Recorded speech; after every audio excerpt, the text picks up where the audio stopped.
विश्वानि देव सवितर्दुरितानि परासुव यद्भद्रं तन्न आसुव।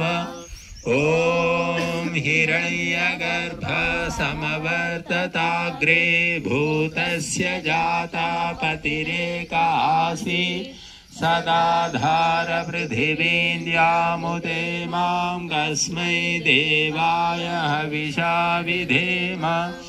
ॐ य आत्मदा बलदा यस्य विश्व उपासते प्रशिशं यस्य देवाः यस्य छायामृतं यस्य मृत्युः कस्मै देवाय हविषा विधेम।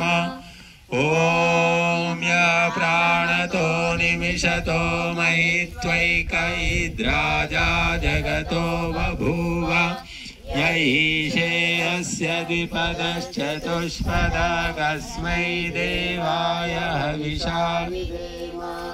ॐ येन द्यौरुग्रा पृथिवी च दृढा येन स्वास्तभितं येन नाकः यो अन्तरिक्षे रजसो विमानः कस्मै देवाय हविषा विधेम। ॐ प्रजापतेन त्वदेतान्यन्यो विश्वा जातानि परिता बभूव यत्कामास्ते जुहुमस्तन्नो अस्तु वयं स्याम पतयोरयीणाम्।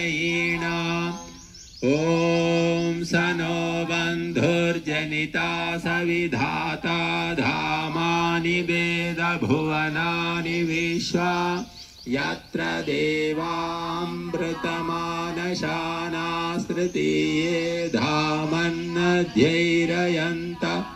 ॐ अग्नेनय सुपधाराये अस्मान् विश्वानि देववयुनानि विद्वान् युयोध्यस्मत्